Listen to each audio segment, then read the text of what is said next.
Good afternoon, Santa Clara. I'm Mayor Lisa Gillmor. Thank you for joining us for Mayor at Noon. You will have an opportunity to ask us questions live. Today, we continue to feel the impacts of the COVID-19 pandemic. With hope on the horizon, our community continues to persevere and remain resilient. Vaccines and boosters are more readily available, which is especially important for some of our most vulnerable population, our seniors. Navigating through the pandemic has been challenging for our senior community. However, our community is extremely fortunate to have organizations that provide resources to seniors. One of those organizations is Senior Adults Legal Assistance, and we know them as SALA, a nonprofit organization offering free legal services to support older adults in their efforts to live safely and independently. I am so pleased today to introduce our viewers to Sylvia Kennedy from SALA. Welcome, Sylvia. So happy to have you here. Thank you for the invitation. Great, wonderful. I can't wait to talk to you and have our viewers learn a lot about you as well. Sylvia has been a public interest law attorney for over 20 years and has served the last 8 years as senior staff attorney with SALA.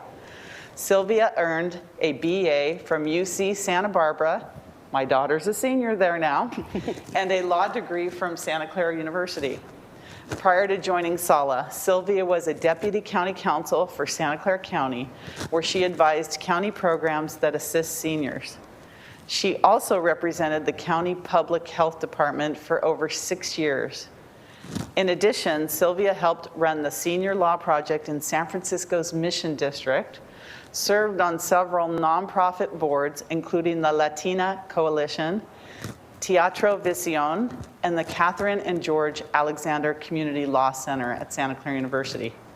Sylvia grew up in San Jose and has lived in Santa Clara since the 1990s, where she and her husband have raised 4 children. Wow. Sylvia, what do you do in your spare time? This is amazing. Welcome to the show, Sylvia. Thank you. Thank you for having me. Great. So first, I'm going to ask you to tell us about you growing up. Did you always want to be an attorney? Not really. I didn't really think about being an attorney as a kid. I grew up, as you mentioned, in San Jose. I grew up over by Five Wounds Church. It's the hub of a Portuguese community. Right. And most of our neighbors worked at that time at the canneries. My mom worked at a paper factory. So I really wasn't exposed to lawyers until I was a senior in high school and learned that my high school had been involved in protracted litigation for years. Okay. And I won't go into the cases, very complicated, but it really left an impression on me and really changed the course of the trajectory of my life, because I was able to go to hearings as a 17-year-old, go to court and see lawyers in action and see lawyers coming into my high school.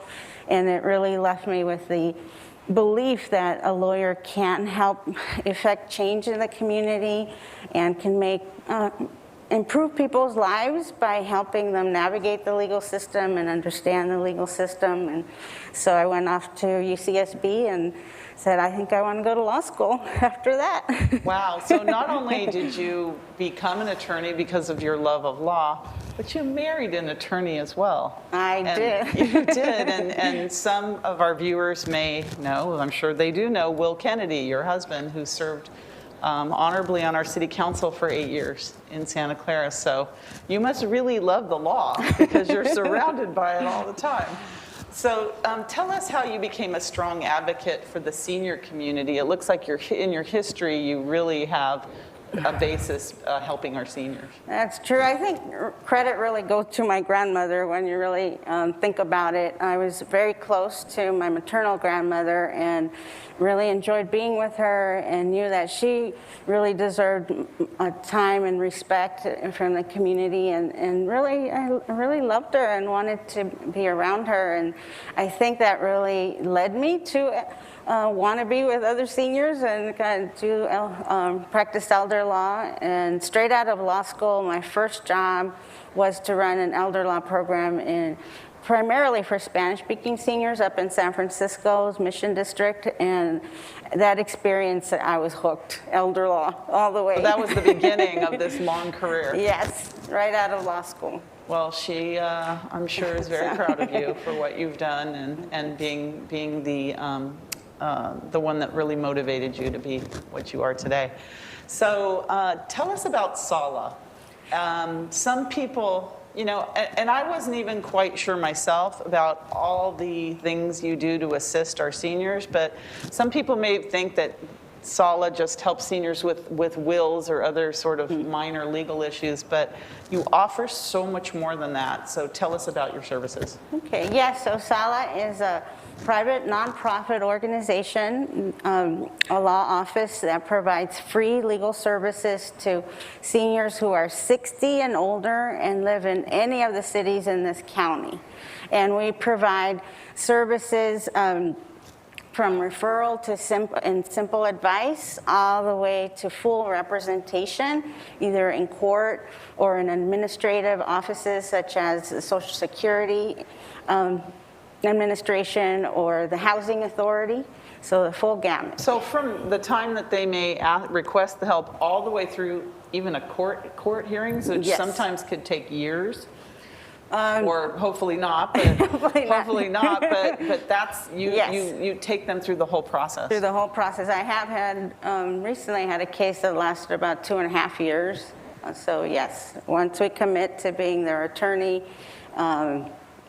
and whatever the court process requires, that's what we do. And how many cases do you have? Like on an annual basis, are you well, there's how many seniors are you helping through the years? There's our pre-pandemic number, and then during the pandemic. So prior to the pandemic hitting, I believe we were seeing over 1,000 clients a year, about 1,200 or so. Oh, that's huge. Yes, and then during the pandemic, it's gone down a bit to a little under 1,000.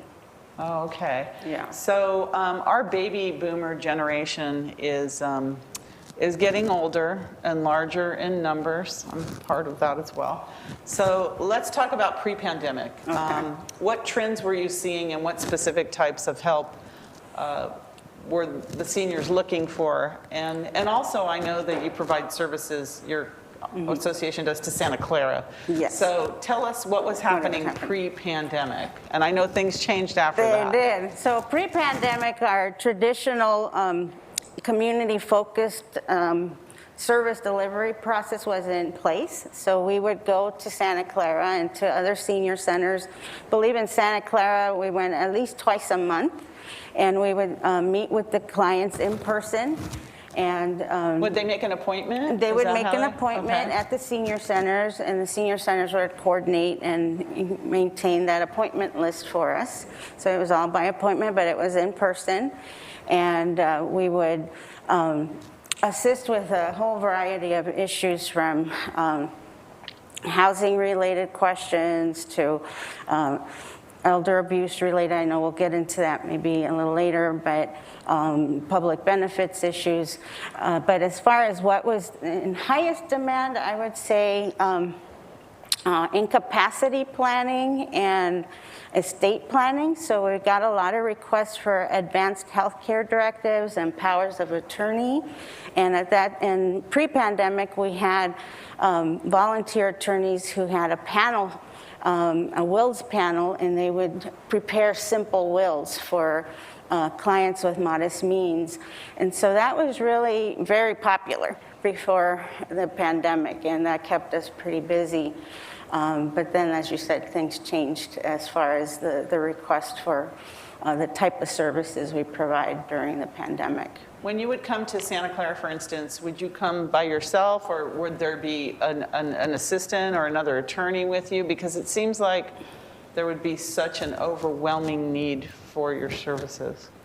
We generally would come alone, and it would either be a staff attorney or a volunteer attorney, and we had a very robust list of volunteers who would assist us, because we would cover the whole county from Palo Alto down to Gilroy. That's a lot of senior centers. So there's a need for this type absolutely. of service. And we often had a wait list in some of the senior centers. I can imagine. I can imagine. So the pandemic has intensified so many issues in our community as a whole, in so many ways. So what is your experience in the last year and a half with our seniors? And are there certain areas of their needs that intensified during the pandemic?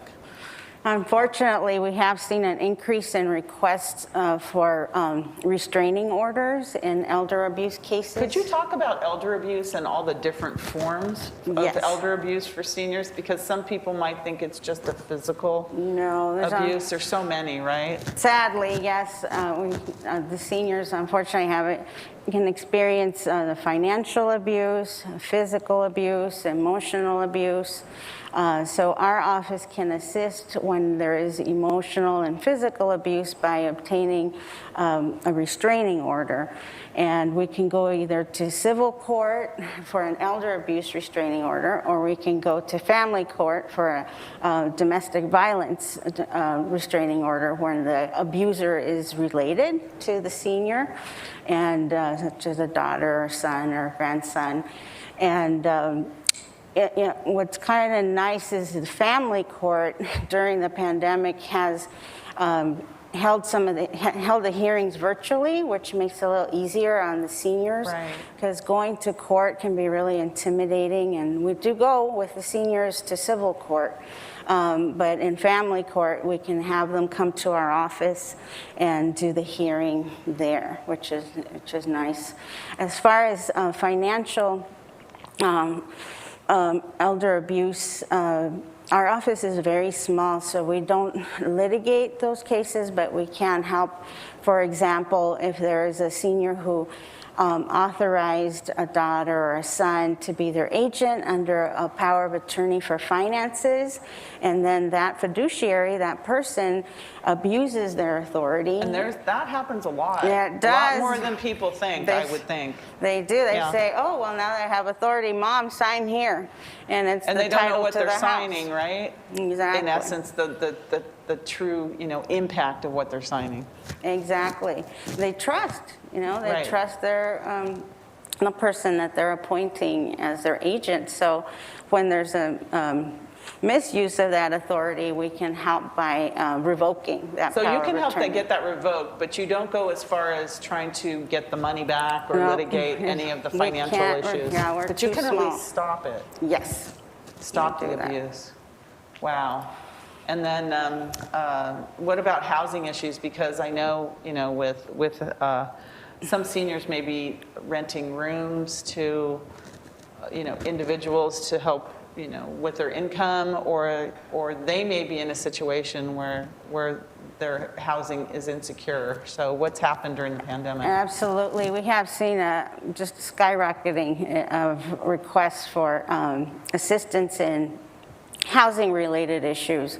So as you said, where seniors, where their tenancy is in jeopardy, they're getting an eviction notice, or we have seniors who might be have a disability. We continue to receive requests for a reasonable accommodation, and that is a request to have the landlord soften a rule or a policy so that the person with a disability can really utilize the unit. So I'll give you an example.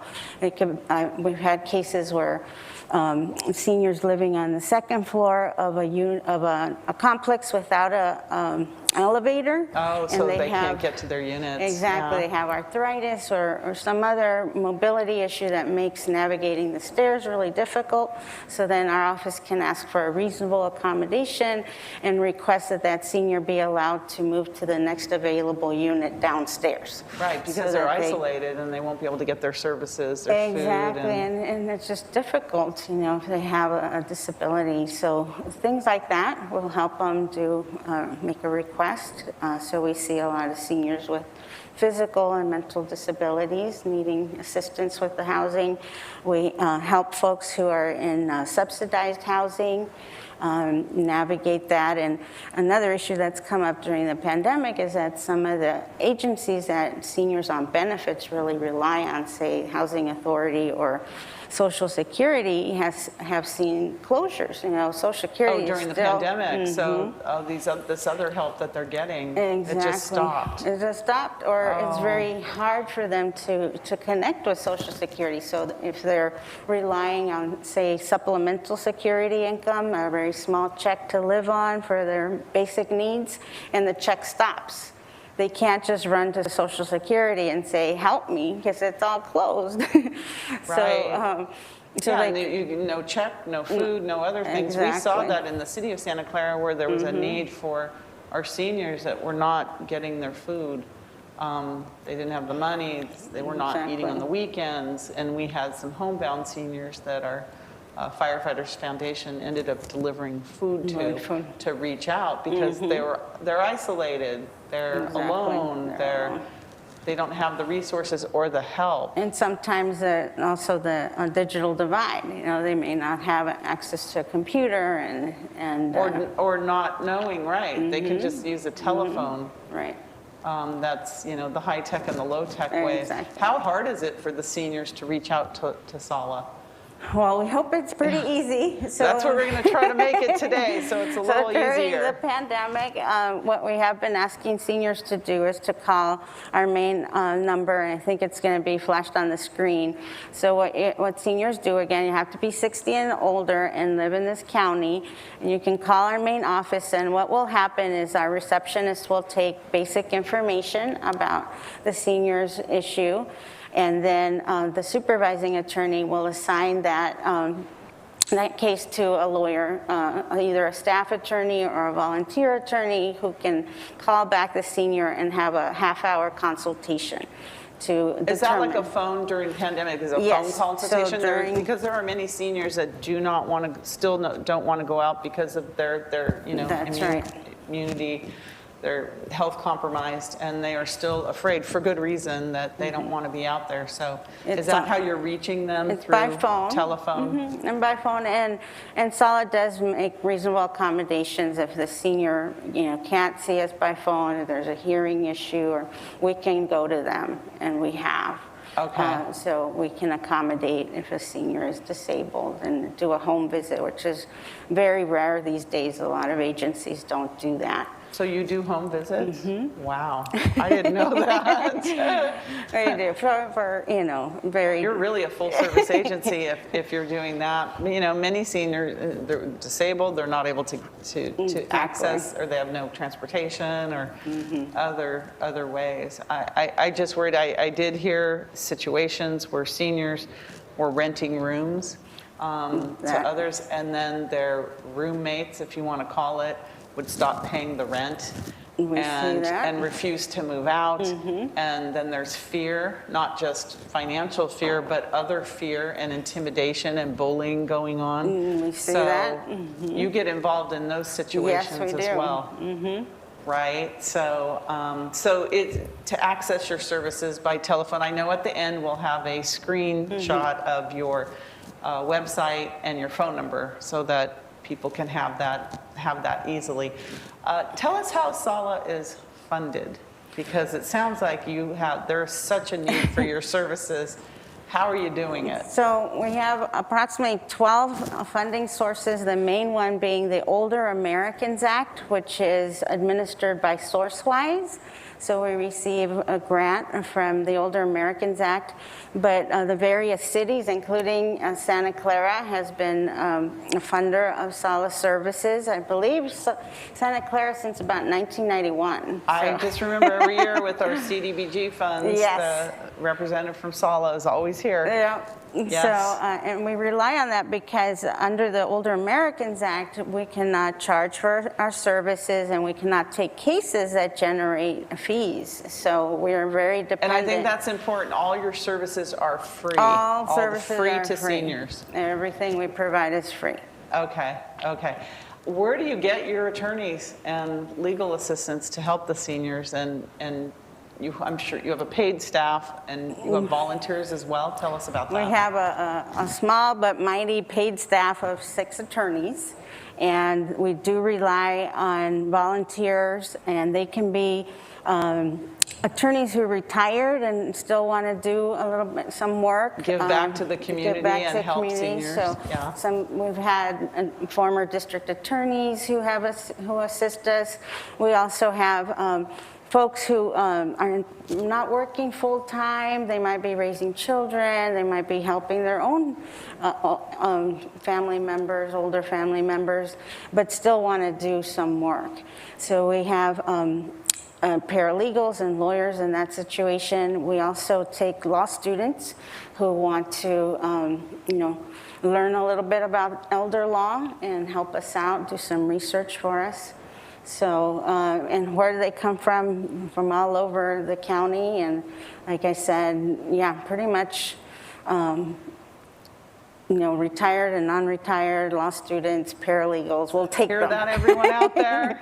They'll take you, them. volunteer. It's well worth it to help Yes. our seniors. You need the help. We do. You need the volunteer help as well. So now, do you provide any preventative advice, or do you have any educational programs for our seniors to ward off some of this abuse before it starts? Santa Clara is an age-friendly city. We have that designation. And through our senior commission, they sponsor seminars and classes for our seniors to prevent scams and other types of abuse. So what does SALA provide? We do. We had a really robust educational program prior to the pandemic. We would go to all the different senior centers and provide presentations on a variety of legal issues, from how to prepare an advanced healthcare directive, a power of attorney, do some incapacity planning.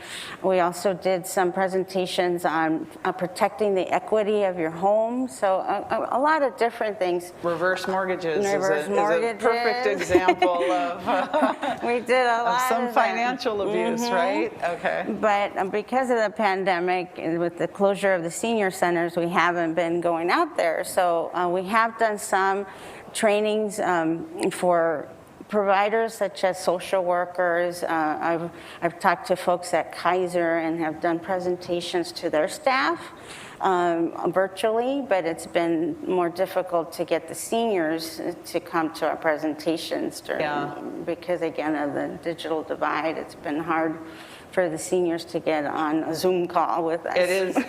It's hard for any of us to get on these Zoom calls, believe me. But yeah. So we hope to resume once we get the green light from our funders to be able to go back, and it's safe to go back to the senior centers, and we'll resume our educational program.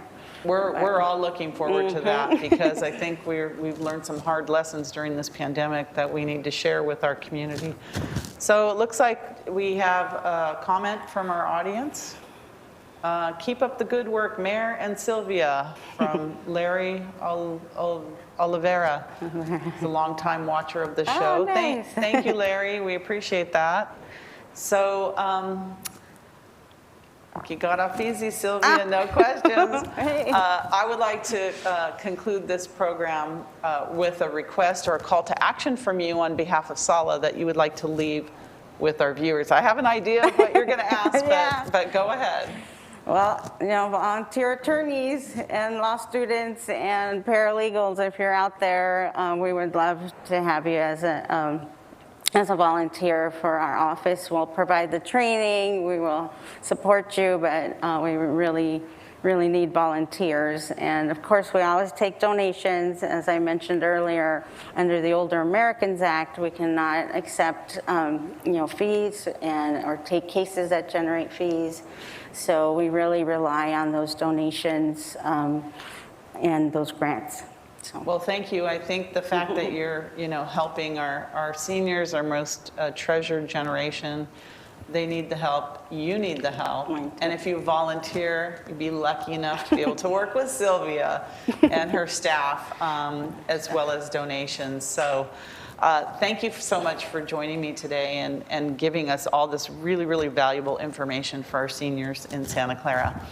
So that's all the time we have for Mayor at Noon. Join us next time. Until next time, be well, Santa Clara. Thank you. Thank you, Sylvia. Mayor.